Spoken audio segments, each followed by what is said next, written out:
assalamualaikum anak-anakku yang solih-solihah dan tentunya ayah bunda yang ada di rumah. Jumpa kembali kali ini di kisah Sirah Nabawiyah bersama Bu Vivi yang akan melanjutkan kisah yang kemarin berjudul Mempertahankan Islam. Baiklah anak-anak, langsung saja kita simak kisahnya ya.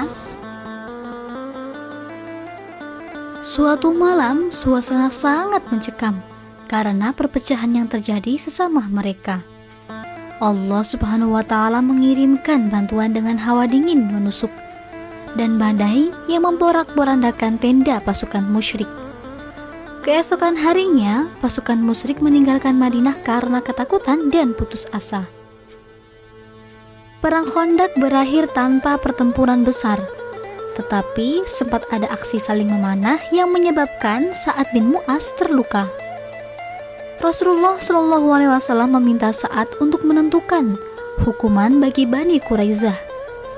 Selang beberapa hari, Sa'ad bin Mu'az, pahlawan Ansor yang gagah berani itu, meninggal dunia karena luka yang cukup parah.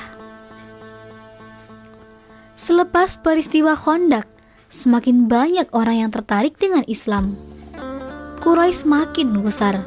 Mereka menyusun rencana untuk menghalangi kaum muslim beribadah ke Masjidil Haram, termasuk ketika Rasulullah SAW beserta sekitar 1.400 sahabat berangkat ke Mekah untuk beribadah umroh. Utsman bin Affan diutus untuk menyaksikan Quraisy bahwa kedatangan kaum muslim hanya untuk beribadah. Utsman ditahan oleh Quraisy cukup lama hingga terdengar kabar bahwa dia telah dihukum mati. Saat itulah Rasulullah SAW meminta janji setia para sahabat agar tidak meninggalkan perang sampai mati. Semua mengucap janji setia kecuali satu orang munafik yang bernama Jad bin Qais. Janji setia ini dikenal dengan nama Bayat Ridwan. Tiba-tiba saja Utsman muncul. Peperangan pun tidak terjadi. Menyadari posisinya yang lemah, orang Quraisy mengutus Suhail bin Amr untuk melakukan perjanjian damai yang disebut Perjanjian Hudaybiyah. Lalu, apa saja kesepakatan damainya? Yang pertama, Rasulullah SAW harus membatalkan umroh tahun ini dan boleh berumroh tahun depan. Yang kedua, gencatan senjata selama 10 tahun. Semua hidup dengan aman dan saling menahan diri.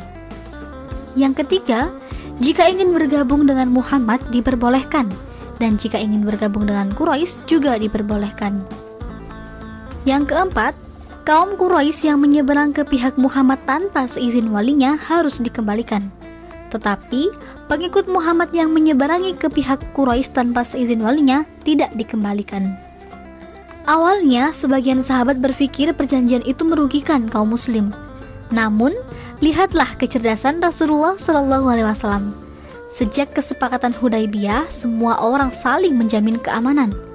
Orang muslim bisa bergaul dengan orang musyrik sehingga mereka bisa menyampaikan ajaran Islam dengan leluasa. Beberapa orang yang masih memeluk Islam dengan sembunyi-sembunyi, akhirnya berani menunjukkan keislamannya dengan bangga. Dan jumlah kaum muslim pun semakin bertambah banyak. Alhamdulillah. Nah, ini dulu anak-anakku kisah kali ini.